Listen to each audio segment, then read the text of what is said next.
Sonic Frontiers drops this year, and so far the game looks promising. So far, based on what we've seen, it looks pretty good. The graphics look good, the world looks nice, but we still haven't got any gameplay. And since we don't have gameplay, I took some time to think about some of the things that I want to see out of this game. The first thing I want to see in Sonic Frontiers is a customization option for Sonic. After Sonic Colors Ultimate, Sonic Forces, and even Team Sonic Racing, customization has became a standard in Sonic games, so I don't know why they wouldn't implement it into Sonic Frontiers. The first game that comes to mind outside of Sonic when I think of customization is Super Mario Odyssey. I really like how Super Mario Odyssey handled customization for Mario. There's a lot of costumes that you can buy, and I like how they handle coins in that game. Coins aren't just a random collectible, you can actually use your coins to buy stuff from the store. Sonic Frontiers can implement this by making rings currency. You can go to a store or go to a shop and buy different skins for Sonic with your rings. You can use your rings to buy different skins, different shoes, different auras, just like Sonic Colors Ultimate. I like how they handled that in Sonic Colors Ultimate, how they had different auras. You can change your boost aura, you could buy new boost auras and unlock them.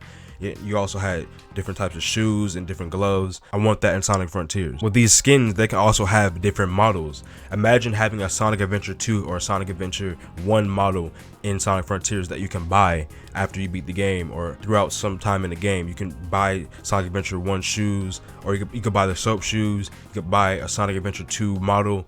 You can buy different models from different games, just like how Super Mario Odyssey had the Super Mario 64 cap and Super Mario 64 body. Also like the new Crash game that had the classic Crash costume, that can have something like that in Sonic Frontiers. The next thing I like to see is a level up system. First game that comes to mind when I think level up system is Sonic Unleashed, where throughout the levels you will collect these orbs and you can use those orbs to level yourself up. Make Sonic faster, give Sonic new abilities, new moves. You can give the Warthog new moves. Sonic Frontiers is supposed to have combat, so maybe in Sonic Frontiers you can defeat enemies and collect orbs from those enemies and use those orbs to level yourself up, give yourself new moves, make yourself faster. I feel like that would be a really good incentive for defeating a whole bunch of enemies. The next thing I want in Sonic Frontiers is a Chaos Emerald oriented story, or at least have the emeralds have some type of involvement with the story. The last time we've seen the emeralds in a story of a 3D Sonic game is Sonic Generation. Sonic games that don't have the emeralds involved with the story, those stories feel really bland and dull and boring to me. Having the emeralds part of the story adds a really good sense of urgency into it. The emeralds also add a lot more flexibility with the story.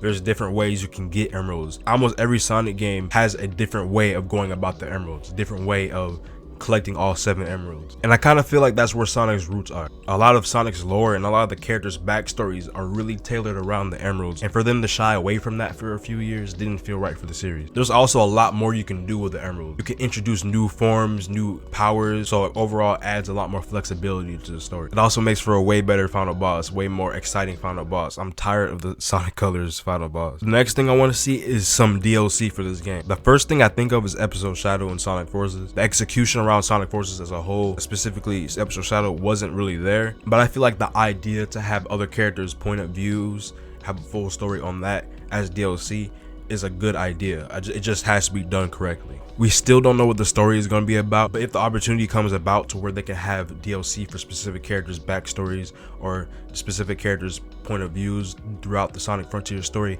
then that will be really cool for the game. What they can't do is release DLC that feels like it should have been in the main game. I don't want them to release a game that feels like it's half-baked and then they just patch in the rest with DLC. I don't want that. I want the full game. I want Sonic Frontiers to feel like it's a full experience, and any DLC they add feels like its own full experience. It really depends on how big Sonic Frontiers is. If Sonic Frontiers is a really small game and then they just start adding DLC, it's just going to feel like that DLC should have been in the main game. I don't want another Sonic Forces where you can just beat the game in like under 2 hours. In this video right here, I go a little bit deeper into how big Sonic Frontiers could potentially be.